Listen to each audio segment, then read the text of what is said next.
मैं मानता हूँ कुछ अधिकारी आज भी भ्रष्टाचार कर रहे हैं, उनके खिलाफ मैं कार्रवाई करने का पूरा प्रयास कर रहा हूँ। मैंने मुख्यमंत्री तक जहाँ हमारा प्लेटफॉर्म में बात पहुँचानी है वहाँ तक मैंने बात पहुँचाई है। कुंभलगढ़ एसडीएम एपीओ तहसीलदार सस्पेंड। बदलने वाले अधिकारी नहीं, यदि कोई अधिकारी रिपीट हो गए हैं या वापस आ गए हैं तो वो यदि इस तरह से का काम करेंगे तो उनके खिलाफ भी कार्रवाई करने की पूरी कार्रवाई चल रही है। अभी भी कुंभलगढ़ में 102 बीघा जमीन आपने सुना होगा, न्यूज में आया, लोगों को गुमराह करके रजिस्ट्री करवा दी, वो जमीन में वापस दिला रहा हूँ। कुंभलगढ़ एसडीएम एपीओ तहसीलदार सस्पेंड।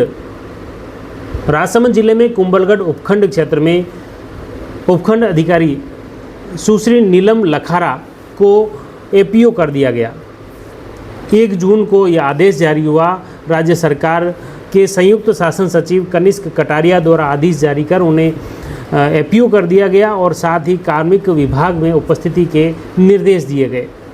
उसके बाद राजस्व मंडल अजमेर द्वारा एक आदेश जारी कर कुंभलगढ़ के तहसीलदार पर्वत सिंह को सस्पेंड कर दिया गया। उनके पास गढ़बोर तहसील का भी चार्ज था, वे पहले भी यहां पर रह चुके हैं। अचानक उपखंड अधिकारी और तहसीलदार पर इस तरह की कार्रवाई को लेकर क्षेत्र में काफ़ी चर्चा है कि आखिर ऐसी कार्रवाई क्यों हुई। आपको बता दें कि इसी दौरान कुंभलगढ़ के विधायक सुरेंद्र सिंह राठौड़ का जन्मदिन था और जन्मदिवस के उपलक्ष्य में जयवर्धन न्यूज़ द्वारा एक साक्षात्कार लिया गया, जिसमें सुरेंद्र सिंह जी से हमने सवाल किया कि उनके पास भ्रष्टाचार को लेकर उन्होंने एक लाल डायरी तैयार कर रखी है, उसका क्या हुआ। मैं कांग्रेस की सरकार में आपने 2-4 बार कहा कि लाल डायरी तैयार कर रहा हूं, उसमें कुछ अफसर कर्मचारी हैं, उस लाल डायरी का क्या हुआ। हो रहा है, उसमें सरकार कार्रवाई कर रही है। मैं मानता हूँ कुछ अधिकारी आज भी भ्रष्टाचार कर रहे हैं, उनके खिलाफ मैं कार्रवाई करने का पूरा प्रयास कर रहा हूँ। मैंने मुख्यमंत्री तक जहाँ हमारा प्लेटफॉर्म में बात पहुँचानी है वहाँ तक मैंने बात पहुँचाई है। उन अधिकारियों के खिलाफ कार्रवाई होगी। भ्रष्टाचार हम काफ़ी अधिकारी कर्मचारी तो बदल भी गए इस 2 सालों में, तो उस 1.5 सालों में जो बदलने वाले अधिकारी नहीं, यदि कोई अधिकारी रिपीट हो गए हैं या वापस आ गए हैं तो वो यदि इस तरह से का काम करेंगे तो उनके खिलाफ भी कार्रवाई करने की पूरी कार्रवाई चल रही है। किस तरह का भ्रष्टाचार की जैसे भ्रष्टाचार तो देखो ऐसा है कि कभी कहीं न कहीं कोई बातें आती है मेरे पास, सुनते हैं तो कोई सुनने हुई बात नहीं समझता हूँ, करने का प्रयास पूरा कर रहा हूँ। अभी भी कुंभलगढ़ में 102 बीघा जमीन आपने सुना होगा, न्यूज में आया, सब कुछ आया, लोगों को गुमराह करके रजिस्ट्री करवा दी, वो ज़मीन में वापस दिला रहा हूँ। पूरी जांच कर रहा हूँ 5 साल में कहाँ इन लोगों ने गरीबों की ज़मीन खाई है।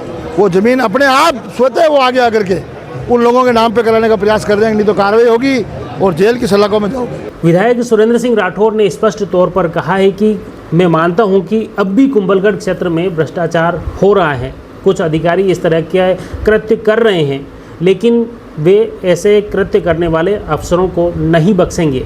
इसके लिए उन्होंने सक्षम स्तर तक यानी मुख्यमंत्री तक बात पहुंचा दी है और जल्द ही उनके खिलाफ सख्त कार्रवाई होगी।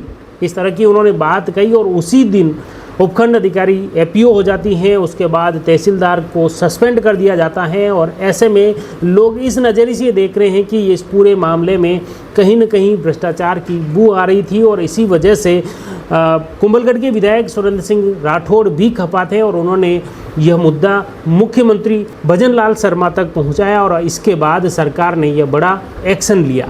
उल्लेखनीय है कि तहसीलदार पर्वत सिंह पहले भी कुंभलगढ़ क्षेत्र में गढ़बोर तहसीलदार रह चुके हैं और भवन निर्माण स्वीकृति के एवज में पटवारी द्वारा रिश्वत ली गई, जिसमें आरोप था कि पटवारी ने वह रिश्वत राशि तहसीलदार के लिए ली थी। साथ ही कार्यशैली को लेकर हमेशा चर्चा में रहे तहसीलदार का काकरिया के ग्रामीणों ने एक वीडियो भी बनाया था, जिसमें अतिक्रमण हटाने की शिकायत लेकर पहुंचे ग्रामीणों से तहसीलदार द्वारा अभद्र व्यवहार करने का वीडियो सोशल मीडिया पर खूब वायरल हुआ था। साथ ही पर्वत सिंह के पास कुंभलगढ़ व गढ़बोर दोनों ही तहसीलों का चार्ज संभाले हुए थे। साथ ही कतिपय आदिवासी लोगों की ज़मीनें औने पौने दाम में समृद्ध लोगों द्वारा हड़पने की शिकायतें भी हुई, जिसमें भी प्रशासन की मिलीभगत के गंभीर आरोप लगे। हालांकि बाद में वे रजिस्ट्री निरस्त भी हुई और आदिवासी परिवार की ज़मीन वापस दी गई। साथ ही कुंभलगढ़ क्षेत्र में होटलों के अवैध निर्माण को लेकर भी कई बार सवाल उठे थे। इस बीच कुंभलगढ़ विधायक सुरेंद्र सिंह राठौड़ ने तो स्पष्ट तौर पर कहा कि मैं मानता हूं कि कुछ अधिकारी भ्रष्टाचार में लिप्त हैं, जिनके खिलाफ कार्रवाई को लेकर उन्होंने मुख्यमंत्री जी तक को अवगत करा दिया है और जल्द ही सख्त कार्रवाई होगी। साथ ही आपको बता दें कि गत दिनों जिस तरह से कुंभलगढ़ क्षेत्र में भ्रष्टाचार के आरोप लगे, अनियमितता के आरोप लगे, कुछ आदिवासी समाज के लोग थे, उनकी ज़मीनों को कतिपय लोगों द्वारा रजिस्ट्री करवा दी गई, इस तरह के गंभीर आरोप लगे। हालांकि कुछ रजिस्ट्रियां रिवर्ट भी हुई, कुछ कार्रवाइयां भी हुई। इसको लेकर विधायक सुरेंद्र सिंह राठौर ने स्पष्ट तौर पर कहा कि कुछ फर्जी रजिस्ट्रियां करवा दी गई, गरीबों की ज़मीनें हड़प ली गई। इस पर को लेकर वे गंभीर हैं और इसी के तहत उन्होंने कार्रवाई की है और आगे भी लगातार करेंगे। और साथ ही किसी भी तरह से भ्रष्ट अफसर कार्मिक को नहीं बख्शा जाएगा। उनकी जो लाल डायरी वो कंप्लीट हैं, वो सिलसिलेवार कार्रवाई कर रहे हैं। उनकी सरकार भी भ्रष्टाचार को रोकने के लिए, ऐसे भ्रष्ट अफसर कार्मिकों के खिलाफ कार्रवाई के लिए कटिबद्ध है। आप इस पूरे घटनाक्रम को लेकर और सुरेंद्र सिंह राठौर जो कुंभलगढ़ के विधायक हैं, उनकी बात को लेकर क्या कुछ सोचते हैं, कमेंट बॉक्स में ज़रूर लिखिए। जुड़े रहिए जबरदस्त न्यूज़ के साथ। धन्यवाद।